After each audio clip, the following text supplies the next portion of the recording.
ভারী বৃষ্টি না হওয়ায় ও উজান থেকে পাহাড়ি ঢলের পানি কম আসায় সুনামগঞ্জের সুরমা, রক্তি, জাদুকাটা, বোলাইসহ অন্যান্য নদ-নদীর পানি কমতে শুরু করেছে। এ বিষয়ে আরও জানাতে সুনামগঞ্জের সাহেবাড়ি ঘাট থেকে সরাসরি যুক্ত হচ্ছেন প্রতিনিধি মেহেদী হাসান।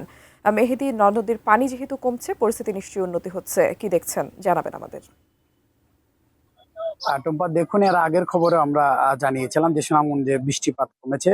গতকাল রাতে থেমে থেমে হালকা বৃষ্টিপাত হলেও আজকে কিন্তু সকাল থেকে এখন পর্যন্ত কোনো বৃষ্টিপাত নেই, যার ফলে কিন্তু সুনামগঞ্জের সুরমা নদীর পানি কিন্তু অনেকটাই কমেছে। গত 24 ঘন্টায় সুনামগঞ্জের সুরমা নদীর পানি 5 সেন্টিমিটার কমে বর্তমানে বিপদসীমার 70 সেন্টিমিটার নিচে দিয়ে প্রবাহিত হচ্ছে।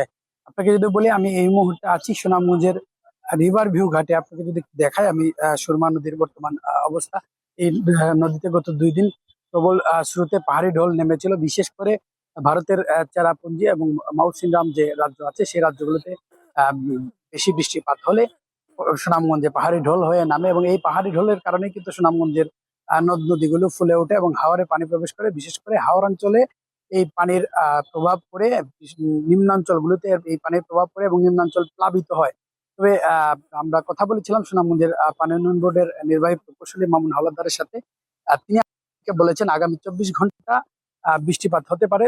এই বৃষ্টিপাতের কারণে উম, আহ, নিম্নাঞ্চলে কিছুটা পানি বৃদ্ধি পেতে পারে এবং মানুষজনের ভোগান্তি তৈরি হতে পারে। তবে জেলা প্রশাসন বলছে যে এই বৃষ্টিপাতের কারণে বন্যা পরিস্থিতি সৃষ্টি হতে পারে, এবং তারা এই বন্যা পরিস্থিতি সৃষ্টি হলে পরে সকল ধরনের প্রস্তুতি তারা ইতিমধ্যে সম্পন্ন করেছেন বলে আমাদেরকে জানিয়েছেন গতকাল সন্ধ্যায়। তবে এর আগে 2 দিন কিন্তু জেলা প্রশাসনের কোনো তৎপরতা আমরা এই বন্যা কবলিত মানুষের জন্য দেখিনি।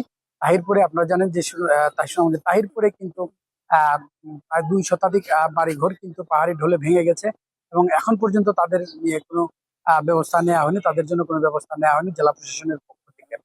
এবং সব মিলিয়ে আসলে সুনামগঞ্জে এখন বৃষ্টিপাত না থাকলেও আগামী 24 ঘন্টা বৃষ্টিপাতের একটি পূর্বাভাস রয়েছে বলে আমাদেরকে জানিয়েছে পানি উন্নয়ন বোর্ড। যদি বৃষ্টিপাত হয় তাহলে হয়তো পানি বাড়ার সম্ভাবনা আছে। তবে এখন সুনামগঞ্জে বন্যার কোনো পরিস্থিতি নেই বললেই চলে।